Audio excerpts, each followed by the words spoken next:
अपने पराए। घर की लड़ाइयाँ कितनी भी हो, लेकिन ये भी सच है कि किसी पर कोई आपत्ति हो तो अपना ही परिवार साथ देता है। भैया, मेरे पीछे पुलिस लगी है, प्लीज मुझे बचा लो। रवि और राज दो भाई, लेकिन दोनों में कभी नहीं पटी। अरे क्या हुआ छोटे, क्या कर दिया तूने? अरे कुछ नहीं भैया, मेरा दोस्त है ना राजू, वो मुझे लेकर बैंक गया था। मुझे नहीं पता भैया कि वो वहाँ बैंक लूटने जा रहा है। मैं उसके साथ बैंक में घुसते ही सीसीटीवी कैमरे में दिख गया हूँ। अब पुलिस मुझे ढूंढ रही है भैया, मुझे बचा लो। राज कुछ सोचता है, फिर कहता है, ओके, तुम यहीं रुको, मेरा एक दोस्त पुलिस में है, मैं बात करता हूँ। तभी वहां रवि की बीवी राज की बीवी के साथ आ जाती है। तुम लोगों के घर जब तक पुलिस का आना जाना है, बच्चों को यहीं छोड़ दो, उन पर असर ठीक नहीं पड़ेगा। तभी वहां पुलिस आ जाती है। चलो चलो, कौन है रवि, थाने चलो। मैंने कुछ नहीं किया, मुझे कुछ नहीं पता। अरे वो तो पुलिस स्टेशन चलकर ही पता चलेगा कि कुछ पता है कि नहीं, चलो। कहानी का फ्लैशबैक। भैया, मुझे मेरे मकान में हक चाहिए ही चाहिए। अरे लेकिन छोटे, अभी मेरे बच्चों पर काफ़ी खर्चा है, तेरी भाभी की भी तबीयत ठीक नहीं रहती, बजट बिल्कुल नहीं है कि मैं अलग होकर रहूं। देख लो भैया, 1 महीना है तुम्हारे पास, जल्दी से घर खाली कर दो। अरे कैसी बात कर रहे हैं भैया, मेरे शरीर में अभी इतनी हिम्मत भी नहीं कि घर को खाली करे। तो क्यों अपना पोषण बेचा भाभी? अरे तुम तो जानती हो, पिताजी की बीमारी के कारण उन्हें हमारी ज़रूरत थी, कैसे आते पैसे। ससुर जी तो बूढ़े थे भाभी, उनकी बीमारी में भी पैसे लगाना कौन सा अकल का काम था। तो क्या पिताजी को मैं मरने के लिए छोड़ देता? अरे रवि, तू तो समझ, पापा को हमारी ज़रूरत थी, उन्होंने हमारे लिए हर वो काम किया जिससे हमें खुशी मिले।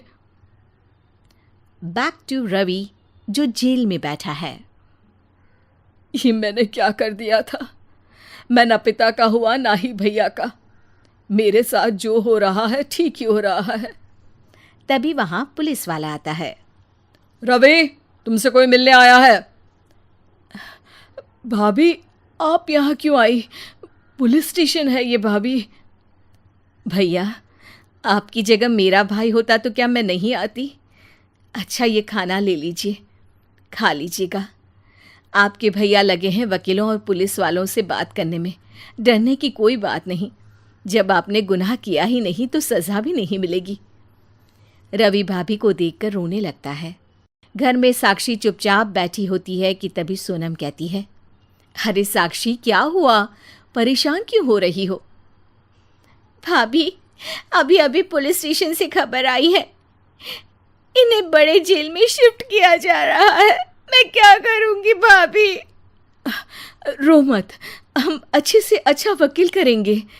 लेकिन उसमें तो बड़े पैसे लगेंगे दीदी, हम इतना पैसा कहाँ से लाएंगे?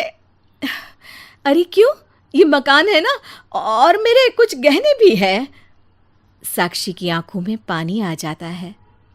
पर दीदी, ये तो आप और भैया की मेहनत की कमाई है।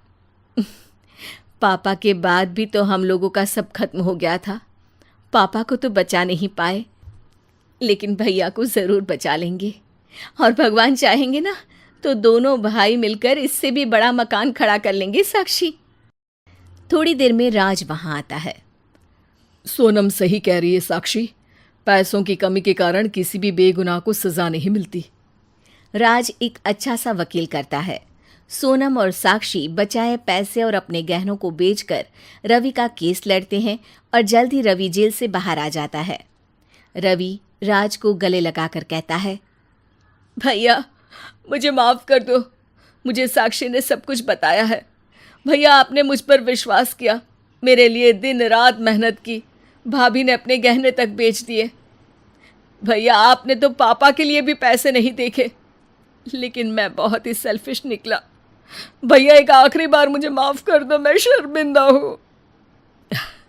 अरे भाई, अपने तो अपने ही होते हैं, पापा ने हमारे लिए क्या नहीं किया ये तुम्हें बताने की ज़रूरत नहीं है मुझे।